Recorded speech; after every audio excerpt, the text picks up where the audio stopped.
Salut à tous, voici les infos du mercato et du foot. On apprend que Papa s'est blessé lors du rassemblement hier à une cuisse lors de l'entraînement alors qu'il effectuait des frappes. Il est remplacé par Verretou. Il pourrait manquer jusqu'à janvier.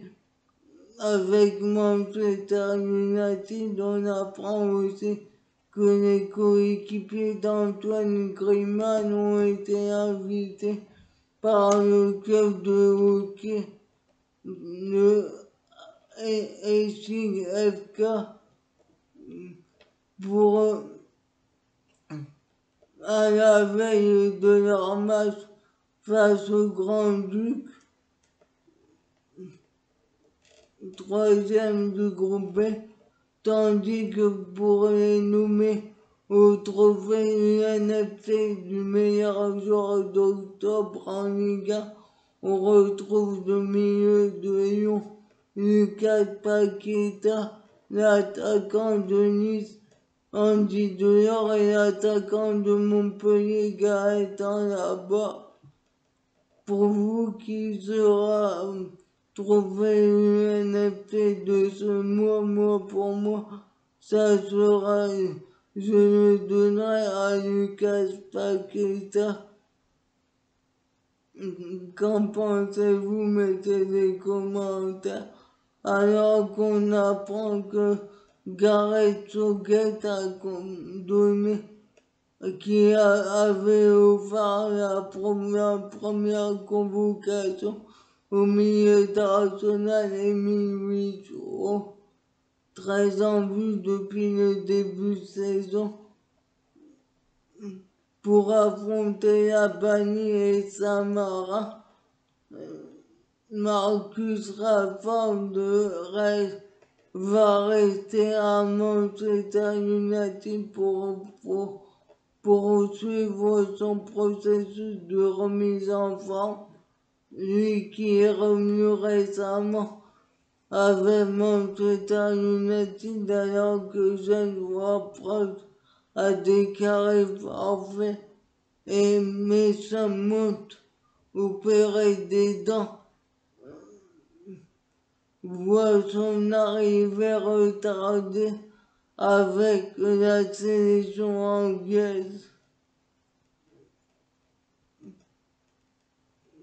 Tandis que Lusso poursuit son protocole de commotion cérébrale alors qu'il avait été initialement appelé.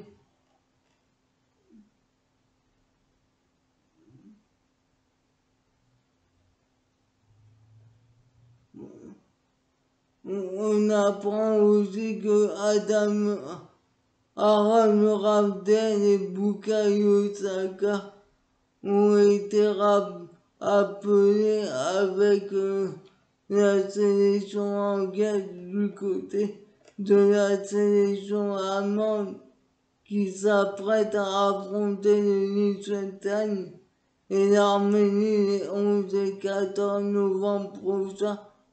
Le sélectionneur Dieter Flick a dévoilé sa liste. Jonathan Tah, le défenseur du Bayern Leverkusen, a été appelé.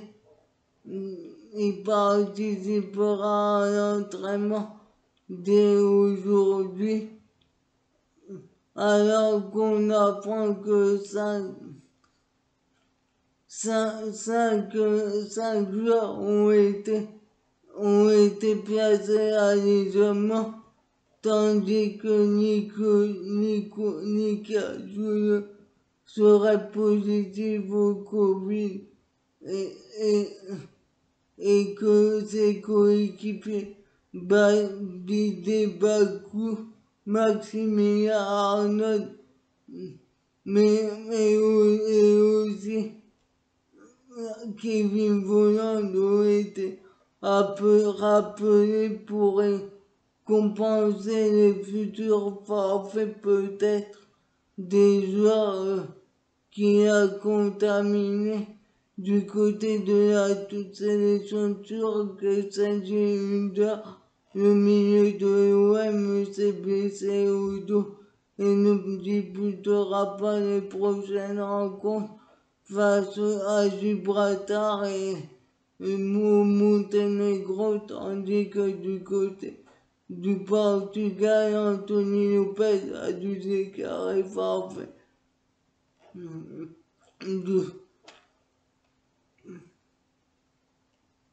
Du côté du Brésil, le sélectionneur Tite a convoqué le défenseur d'Arsenal Gabriel pour compenser pour la première fois pour affronter le Brésil, pour affronter l'Argentine et l'Uruguay. On apprend aussi que face à Clermont, Saint-Étienne, qui était mené jusqu'à la 78e minute, a réussi à s'imposer 3-2, un succès historique pour retrouver la trace du victoire du club de Saint-Étienne après avoir accusé un retard de 2 buts à l'entame du dernier quart d'heure. Il fallait remonter au 21 mai 75, soit 46 ans en arrière, face au Sporting Club de Bastia, 3-2.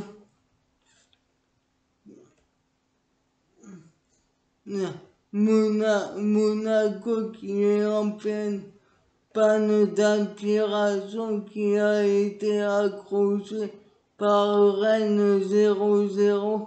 On apprend que son capitaine, Wissam Ben Yedder, est le symbole de cette mauvaise période.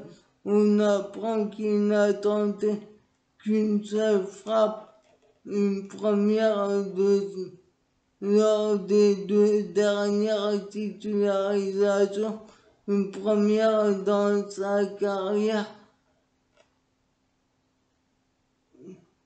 On apprend aussi que Falcao est forfait avec la Colombie et est forfait 3 à 4 semaines avec Rayo Vallecano, alors qu'il avait mis 5 buts en 8 matchs depuis le début de saison. Il est victime d'une rupture à l'adducteur de la cuisse droite. Newcastle tient son nouvel entraîneur en la personne de l'ancien entraîneur de Bournemouth, Eddie Howe, qui a signé un contrat jusqu'en 2024, alors que Unai Emery avait refusé.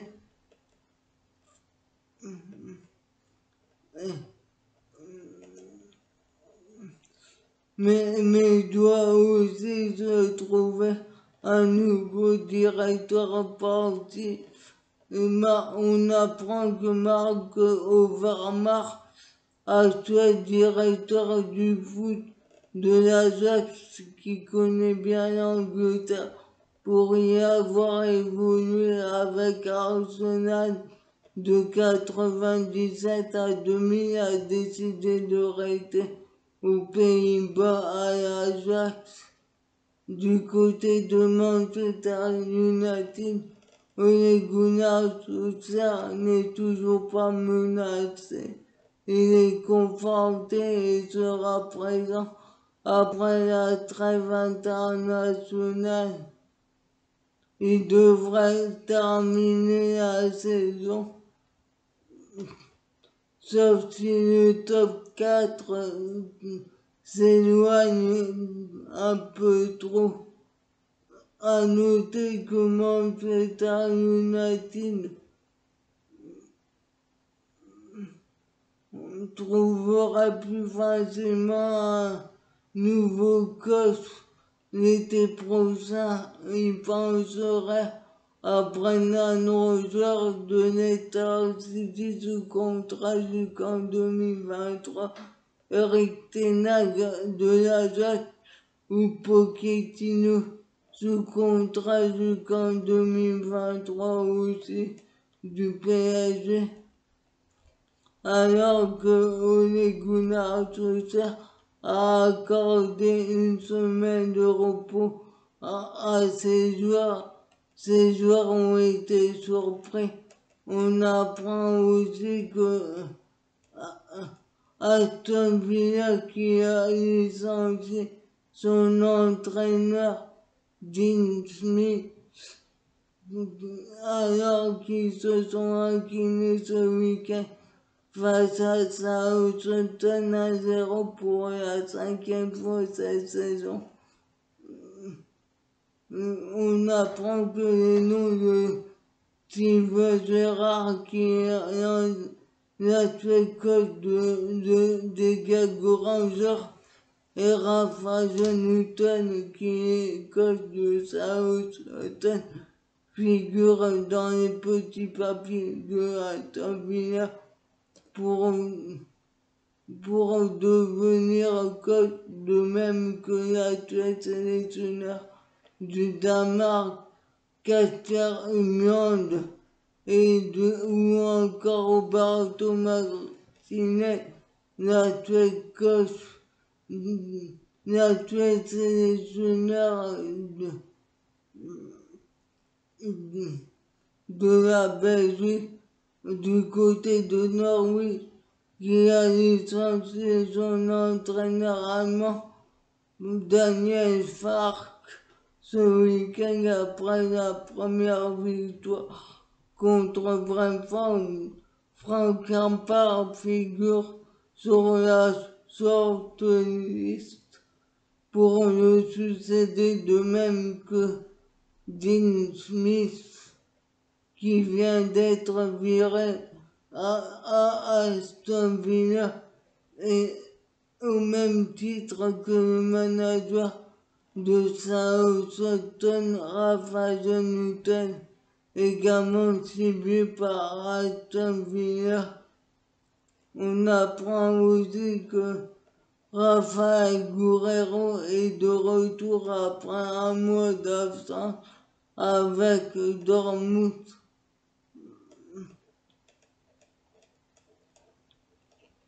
Une bonne nouvelle pour Dortmund.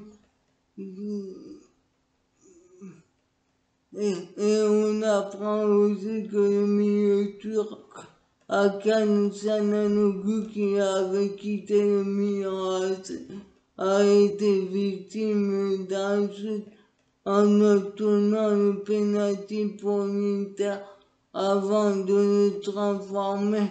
Il a été visé par une banderole déployée dans la courbe sud d'Ultra Milanais qui dit le courage, ce n'est pas tirer un penalty après 10 minutes, mais de rester avec sa femme après qu'elle vous a trompé.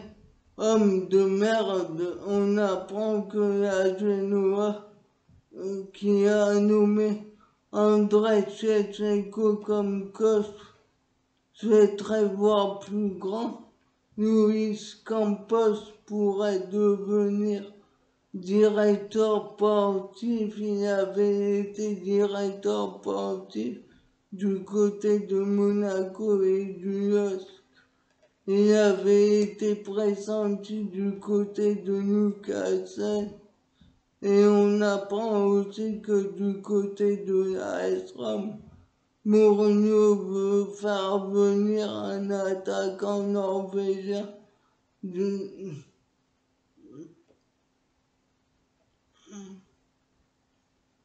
Il s'agit de Eric Rotem, attaquant de Boda Glimt, qui avait battu la AS Rome en Ligue Europa, qui a mis 9 buts en 39 matchs en 2021.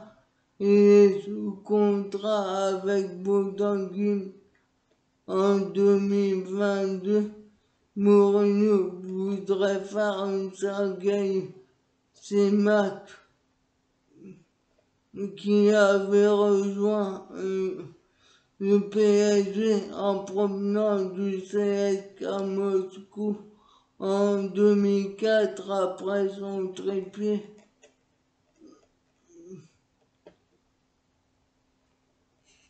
Tandis que Marcelo Brozovic, le milieu de l'Inter de Milan, qui est sous contrat jusqu'en 2023,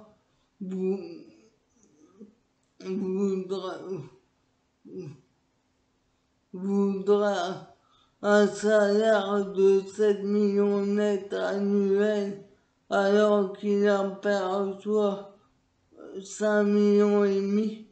Il est sous contrat jusqu'en 2025. Le PSG, Liverpool et Tottenham le surveillent aussi. Du côté du milieu, Romain Fèvre, le milieu offensif, le milieu de Brest n'est pas désespéré à rejoindre le Milan AC qu'il avait contacté cet été en fin de mercato, alors que du côté de Chelsea, Saúl Ñíguez pourrait quitter Chelsea cet hiver. Il est en manque de temps de jeu. Il était arrivé au mercato d'été en provenance de l'Atlético Madrid. Du côté de la Liga, un accord a été trouvé pour la prolongation du milieu de terrain de Strasbourg, Jorisner Belgrade, sous contrat jusqu'en 2023. Il va paraffer un nouveau contrat, tandis que du côté de Auxerre, la révélation de l'année dernière, Yasmine Sinayoko confirme tout son potentiel. Il est supervisé par Fribourg, Mayence et Cologne en Bundesliga. Il est sous contrat jusqu'en 2022. Il attend un signe d'Auxerre pour le prolonger. On apprend aussi que du côté du Metz, Mathieu Hudel, qui a été blessé contre l'OM, souffre d'une rupture des ligaments croisés. Il a été titulaire à 11 reprises cette année. Il sera absent plusieurs mois. On apprend aussi que Antoine Camboirec avait accepté de l'offre du président Vladimir Keïta en se basant sur des calculs. Il s'est trompé dans ses estimations. Il a déclaré avant de signer: j'avais fait mes calculs, le président Keïta m'avait proposé d'entraîner le club 2 fois et je refusais. Et la troisième fois, je me suis demandé combien de points il fallait pour que je maintienne. Quand je suis arrivé à Nantes, Nantes avait 19 points et par mon expérience de Dijon, j'ai estimé qu'il en faudrait 37 pour se maintenir. Au final, on a fini avec 40 points. On a fait les barrages. Si j'avais su qu'il faudrait plus de 40 points pour se maintenir, je ne serais pas venu à Nantes. On apprend aussi que Jean Onana, le milieu de Bordeaux, qui a échangé son maillot avec Neymar à la mi-temps du match contre le PSG, regrette ce geste. Il a été chopé par les caméras. Il regrette son geste et demande pardon aux supporters. Suivez-moi sur ma chaîne YouTube.